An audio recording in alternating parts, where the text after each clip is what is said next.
तो नीड्स का प्रयोग किसके लिए कर रहे हैं? नीड्स का प्रयोग किसके लिए करते हैं? और नीड का प्रयोग,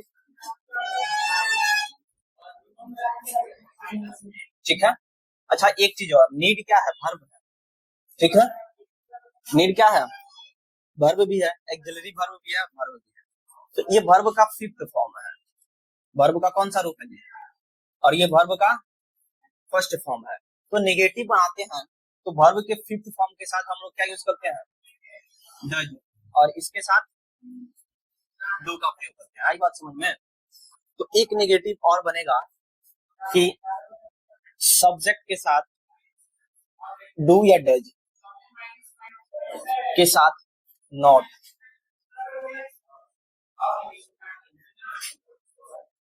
उसके बाद क्या लगाएंगे? नीड। अब इसमें नीड्स का प्रयोग नहीं करेंगे, केवल और केवल क्या यूज करेंगे? नीड का केवल प्रयोग करेंगे। आई बात समझ में? और उसके बाद हम लोग नाउन, और नाउन के बाद जो लिखना है लिखिए। मन करे तो वर्ब के साथ, टू के साथ वर्ब का फर्स्ट फॉर्म लगाइए, अदरवाइज मत लगाइए, ठीक है। तो कह रहा है कि ही डज नॉट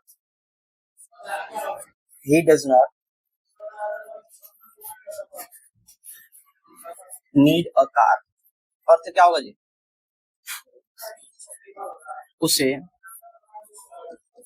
कार नहीं चाहिए। जी सर, ये भी ले सकते हैं।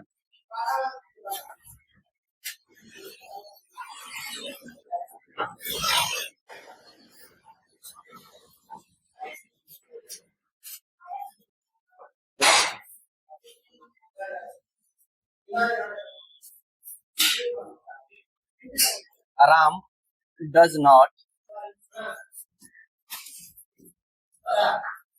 need a book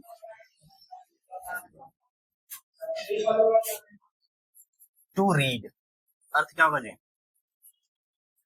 राम को पढ़ने के लिए किताब नहीं चाहिए। राम को पढ़ने के लिए किताब नहीं चाहिए।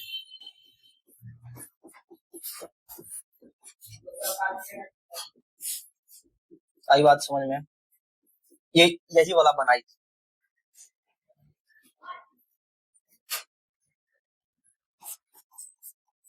वी डू नॉट, राम को पढ़ने के लिए किताब नहीं चाहिए। ये बनाया नहीं है, ऊपर बनाया है ना। We do not need money.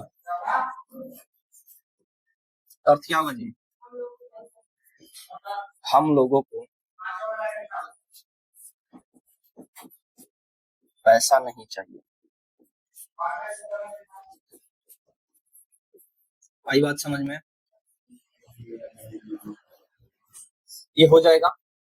क्या करेंगे जी? जहां पर नीड्स का प्रयोग करते थे नॉट के साथ, वहां पर डज का प्रयोग करेंगे, और जहां पर नीड का प्रयोग करते थे वहां पर डू का, और उसके बाद नॉट, उसके बाद नीड के साथ नाउन, और नाउन के बाद मन करे तो डू के साथ वर्ब का फर्स्ट फॉर्म लगाइए, और नहीं तो ऐसे ही छोड़ दीजिए, कोई दिक्कत नहीं, ठीक है। यहां तक समझ में आया? नेक्स्ट देखिए, इंट्रोगेटिव।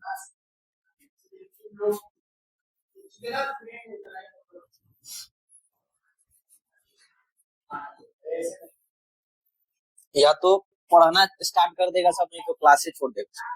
इतना पीट दीजिए। हेडिंग लगाइए इंट्रोगेटिव। इंट्रोगेटिव में क्या होगा जी? ये जो डू और डज है ना, ये कहाँ कर देंगे? बाहर की ओर कर देंगे। क्या लिखेंगे? स्ट्रक्चर डू या डज के साथ सब्जेक्ट, और सब्जेक्ट के बाद नीड, और नीड के बाद क्या यूज करेंगे जी? नाउन। नाउन के बाद जो भी लगाना है आप लगाइए। आई बात समझ में? और ये रहेगा क्वेश्चन मार्क।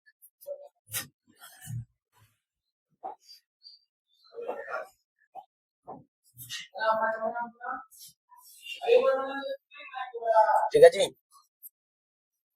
जैसे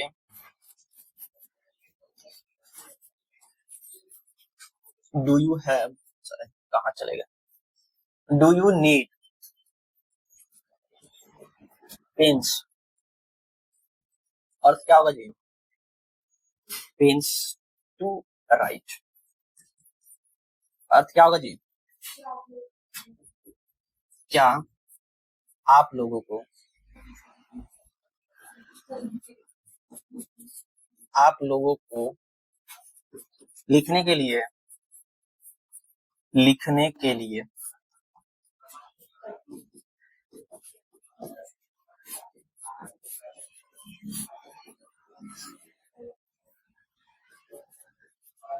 कलम चाहिए।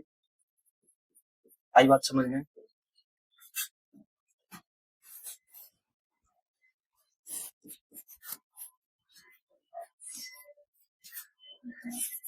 डज सी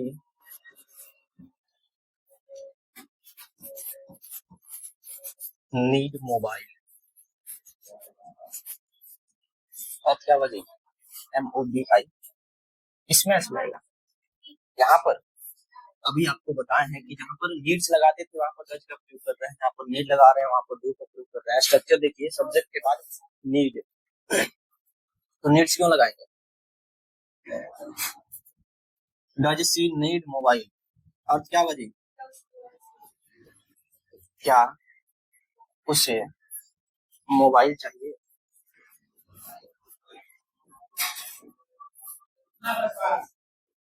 हो जाएगा। चलिए यहाँ तक पहले नोट कीजिए आप लोग। फ्लुएंट वर्ड वाला भी स्ट्रक्चर लिख दें, केवल लिखेंगे WH वर्ड्स के बाद डू या डज के साथ सब्जेक्ट, और सब्जेक्ट के बाद क्या रहेगा जी, केवल नीड, और नीड के बाद नाउन, और नाउन के साथ आप जो लिखना चाहते हैं लिखिए। ठीक है, हो गया, आगे बढ़े।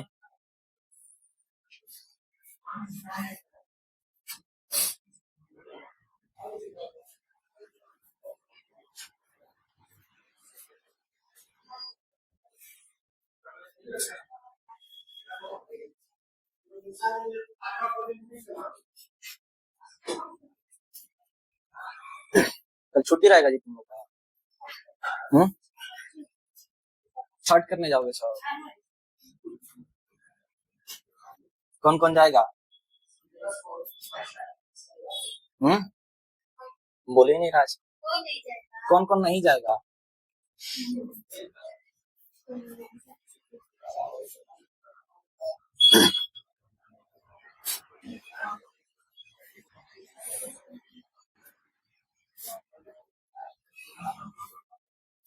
हो गया। चलिए नेक्स्ट, हेडिंग लगाइए वुड,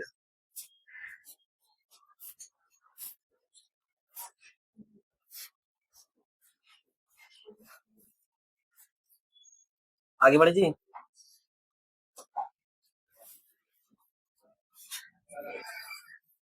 हेडिंग लगाइए वुड,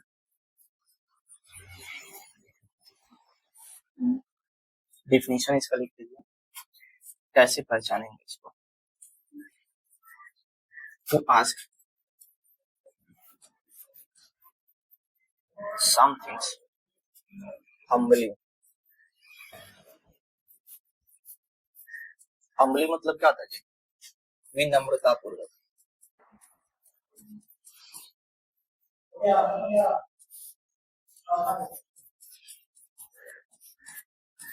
कह रहा है कि टू आस्क हम्बली, यानी आस्क मतलब क्या होता है जी, पूछना या कहना, किसी से कुछ कहना हो या किसी से कुछ पूछना हो, विनम्रता पूर्वक, विनम्रता पूर्वक मतलब किसी से आग्रह करके, तो वहां पर हम लोग क्या यूज करेंगे जी, वुड का प्रयोग करेंगे। ठीक है, जैसे इसमें स्ट्रक्चर लिखिए,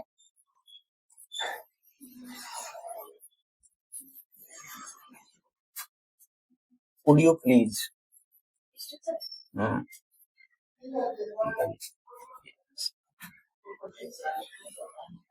के साथ वर्ब का फर्स्ट फॉर्म। पहला है ये वुड यू प्लीज के साथ वर्ब का फर्स्ट फॉर्म। ठीक है, आई बात समझ में। अब यहाँ पर सब्जेक्ट के रूप में बदलते मत रहे। किसी से कुछ पूछ रहे हैं तो किसी सेकंड पर्सन से ही पूछेंगे ना, तो सेकंड पर्सन के लिए हम यहाँ पर क्या यूज कर रहे हैं, यू। आई बात समझ में। सब्जेक्ट का चेंजिंग इसमें नहीं होगा, ये वैसे ही रहेगा। वुड यू प्लीज, जैसे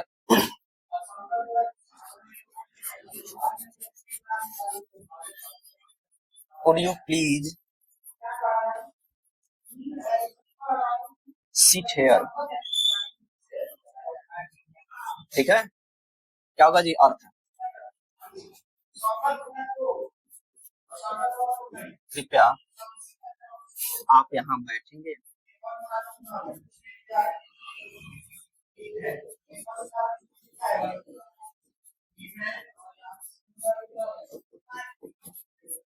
बैठेंगे, भाई बात समझ में।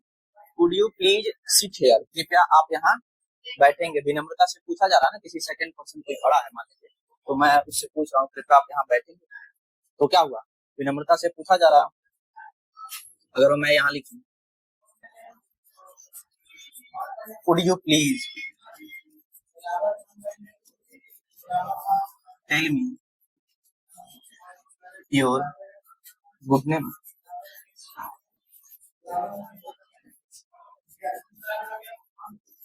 अर्थ क्या होगा जी, would you please tell me your good name. मान लो खड़ी है कोई, उसमें से पूछ दिया would you please tell me your good name, तो अर्थ क्या होगा वहां पर, कृपया आप अपना शुभ नाम बताएंगे। अपना गुड नेम मतलब अच्छा नाम, शुभ नाम बताएंगे। आई बात समझ में। Would you please tell me your good name, कृपया आप अपना शुभ नाम बताएंगे।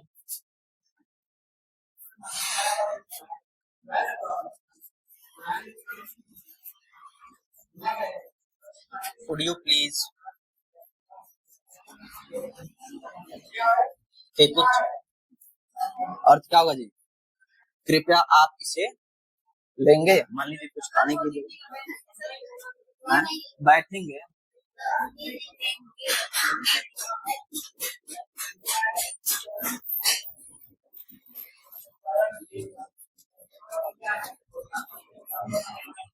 मिस्टेक हो जाता है। आई बात समझ में।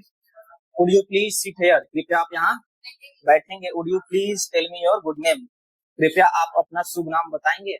Would you please take it, कृपया आप इसे लेंगे। अगर मैं बोलूं would you please help me, तो क्या होगा, would you please help me, अर्थ क्या होगा जी, अर्थ क्या होगा, कृपया आप मेरी मदद करेंगे। चलिए नोट डाउन कीजिए।